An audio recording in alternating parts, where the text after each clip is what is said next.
नमस्कार, आप देख रहे हैं आवाम की खबर। रुक करते हैं खबरों की ओर।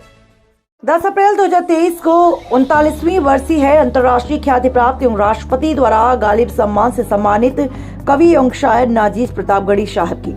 आज हम बात कर रहे हैं हिंदुस्तान के मशहूर और मारूफ अजीम शायर जनाब नाजीज प्रतापगढ़ी साहब की। जैसा कि हम सबको मालूम है, मोहतरम नाजीज प्रतापगढ़ी साहब ने अपनी पूरी शायरी और जिंदगी अपनी कलम के जरिए अपने मुल्क हिंदुस्तान की खिदमत के लिए कुर्बान कर दी और मुल्क के लोगों को कौमी एकता, आपसी भाईचारे और मेल मोहब्बत का पैगाम अपनी कलम के जरिए से देते रहे। उनका वो कौमी तराना हम एक थे, हम एक हैं और हम एक रहेंगे, जिसने पूरे हिंदुस्तान में शोहरत पाई और उनकी बेहतरीन साहित्यिक सेवाओं के लिए 1984 में मुल्क के राष्ट्रपति महामहिम ज्ञानी जेल सिंह साहब ने उन्हें उर्दू की सबसे बड़ी एजाज गालिब अवार्ड से नवाजा। नाजीज प्रतापगढ़ी साहब एक खुददार और वतन परस्त नेक दिल इंसान थे। पूरी दुनिया में प्रतापगढ़ की पहचान उन्हीं की कलाम के जरिए साहित्य क्षेत्रों में आज होती है। जंग आजादी से लेकर आज तक उनकी कौमी एकता की नज़में और गजलें लोगों के लिए हमेशा से प्रेरणा का काम कर रहे हैं। उन्होंने लिखा था, एक है नगमा हमारा, एक नारा एक है हम भारतीय, भारत हमारा एक है। आपकी पैदाइश 22 जुलाई 1924 को कस्बा प्रतापगढ़ सिटी के अमीर जमींदार खानदान में हुई थी। आपके पिता का नाम शेख मोहम्मद असगर था। आपका वास्तविक नाम शेख मोहम्मद अहमद था, जो कि शायरी की दुनिया में नाजीज प्रतापगढ़ी के नाम से जाना और पहचाना गया। आपकी मृत्यु 10 अप्रैल 1984 को लखनऊ के बलरामपुर हॉस्पिटल में हुई। आप अपनी शिक्षा दीक्षा बीच में छोड़कर स्वतंत्रता संग्राम में शामिल हो गए और अपनी कलम से लोगों ने आजादी का एहसास दिलाते रहे। आपने लिखा, अपने मुल्क में आपस की नफरत चल नहीं सकती, वतन के दुश्मनों की दाल हरगिज हरगिज गल नहीं सकती। आपने हिंदुस्तान के सभी ऐतिहासिक और महान हस्तियों, जो कि हमेशा समाज के लिए आदर्श रहे और समाज और इंसानियत के लिए हमेशा रहनुमा उसूल बनाते रहे, जिस पर चलकर इंसानियत की मंजिल को पा सकें, ऐसे आदर्शों पर आपने अपनी रचनाएं लिखी, जैसे श्री रामचंद्र जी, महात्मा बुद्ध, लक्ष्मण, श्रवण कुमार, सीता जी, राधा जी और हनुमान जी, महात्मा गांधी, इंदिरा गांधी, जवाहरलाल नेहरू, मौलाना अबुल कलाम आजाद आदि उन्होंने लिखा। कृष्ण गौतम, नानक व चिश्ती की महफिल हिंद है, आदमी के ज्ञान और मुक्ति का मंजिल हिंद है। आप एक सच्चे और वतन परस्त इंसान थे। आप हमेशा हिंदुस्तान के बंटवारे के खिलाफ रहे। हिंदुस्तान बंटवारे के बाद आपका पूरा खानदान, इससे आपकी माँ, भाई और बहन शामिल थे। पाकिस्तान ऐशो आराम की जिंदगी जीने पाकिस्तान चला गया, लेकिन आपने अपने मुल्क की मिट्टी में गरीबी में रह जाना पसंद किया और पाकिस्तान के ऐशो आराम की जिंदगी को ठुकरा दिया। हालांकि उस वक्त आप बेरोजगार थे और यह कदम उठाकर आपने सच्चे देशभक्ति का सबूत दिया, जिसे हमेशा याद किया जाएगा। उन्होंने लिखा, वतन की रेत मुझे एड़िया रगड़ने दे, मुझे यकीन है पानी यहीं से निकलेगा।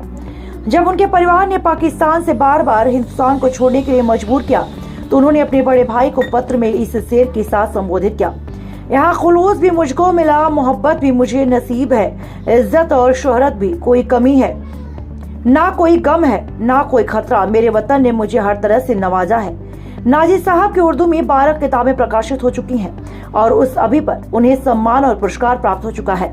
आपके काव्य और व्यक्तित्व पर लगातार शोध हो रहे हैं। सन 2010 में सुल्तानपुर जिले के डॉक्टर अब्दुल शमद कासिमी आप पर शोध किया और किताब प्रकाशित हुआ, जिसका नाम रहा नाजीज प्रतापगढ़ी हयात और कारनामे। इसी के साथ साथ डॉक्टर आरसुद्दीन रहबर प्रतापगढ़ी ने आप पर एक शोध मौलाना आजाद विश्वविद्यालय हैदराबाद में किया, जिसका टॉपिक रहा नाजीज प्रतापगढ़ी की शायरी के तनकीदी तजुर्बे, और किताब प्रकाशित हुई। इसके अलावा बहुत सारी शोध और सेमिनार हिंदुस्तान के विभिन्न विश्वविद्यालयों में लगातार हो रहे। वर्तमान समय में नाजीज प्रतापगढ़ी साहब का परिवार जनपद प्रतापगढ़ का एक सम्मानित और प्रतिष्ठित परिवार है।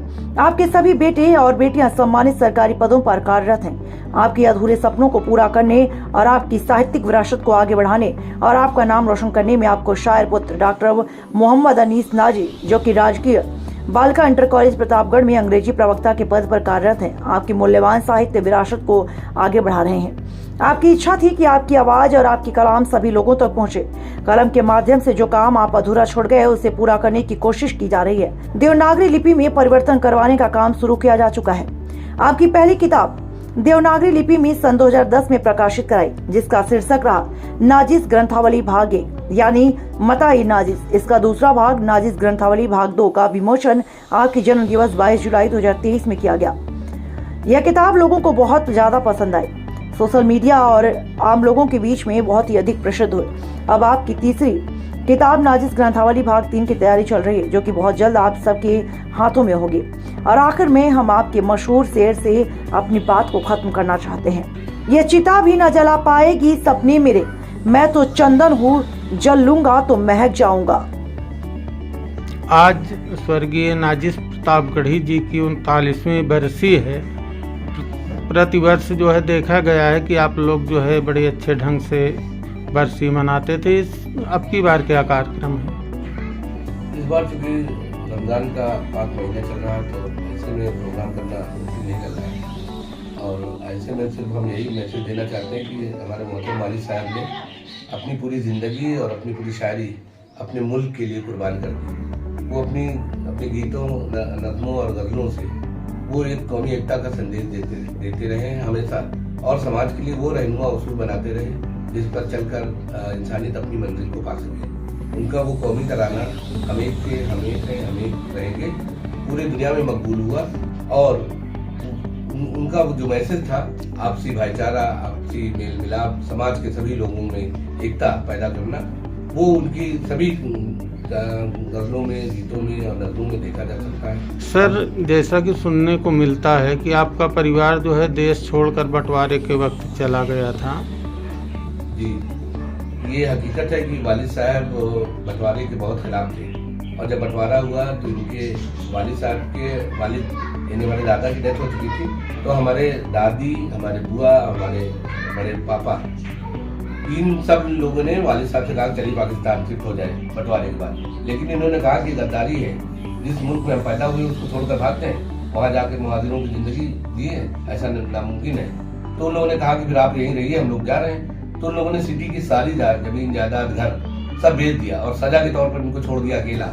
और उस वक्त ये बेरोजगार भी थे और हमारी फैमिली भी इनके साथ थी, यानी हमारे भाई भी थे, हम तो नहीं पैदा हुए थे, हमारे और बड़े भाई थे, बहनें थी, हमारी माँ थी। तो इन्होंने फिर बेरोजगारी में जीना पसंद कर लिया, रेलवे बुक स्टॉल पर नौकरी शुरू कर दी 1948 में। हाकर की तरह इन्होंने रेलवे बुक स्टॉल पर किताबें बेची और यहीं से अपने कैरियर को शुरू किया और अपने नज़्मों को, गीतों को, गज़लों को यहीं रेलवे बुक स्टॉल से लिखना शुरू किया। और धीरे धीरे वो तरक्की पर आगे बढ़ते गए। सारे भाइयों को उन्होंने पढ़ाया लिखाया और एक चीज़ वो देकर गए कि तालीम, हम सभी को वो एक अच्छी तालीम देकर गए, एक अच्छा इंसान बना कर गए। सर, जैसा कि देखने को मिलता है कि आपके वालिद मोहतरम की जितनी किताबें हैं वो उर्दू में हैं। जी जी जी। तो इसलिए आप लोग और कोई प्रयास कर रहे हैं? हाँ, उनकी एक ख्वाहिश थी कि उनकी जो उर्दू की किताबें हैं वो हिंदी में भी हो जाए, ताकि जो हिंदी पढ़ने वाले हैं, उर्दू नहीं पढ़ पाते हैं, उनके तक हमारा कलाम पहुँचे। तो 2010 से हम लोगों ने काम शुरू किया है उनकी किताबों का। हम लोगों ने रस्मुल खत यानी देवनागरी लिपि में। अभी तक हिंदी में जो है कितनी किताबें आ चुकी हैं स्वर्गीय नाजिस प्रतापगढ़ी जी की? उनकी पहली किताब ये मताए नाजिस यानी नाजिस ग्रंथावली पार्ट 1 2010 में प्रकाशित हुई है, और दूसरी किताब मताए नाजिस पार्ट 2 यानी नाजिस ग्रंथावली ये 2023 में प्रकाशित हुई है। और इसी का तीसरा पार्ट मताए नाजिस पार्ट 3 वो जुलाई 2023 में उम्मीद है कि हम लोग प्रकाशित कराएंगे, एक बड़े प्रोग्राम में लोगों तक पहुंचाएंगे। आप जो है अपना परिचय दे दीजिए और किस उससे जुड़े हैं? जी, मेरा नाम डॉक्टर मोहम्मद अनीस है। मैं गवर्नमेंट गर्ल्स इंटर कॉलेज में अंग्रेजी प्रवक्ता के पद पर कार्यरत हूँ और वालिद साहब के बताए हुए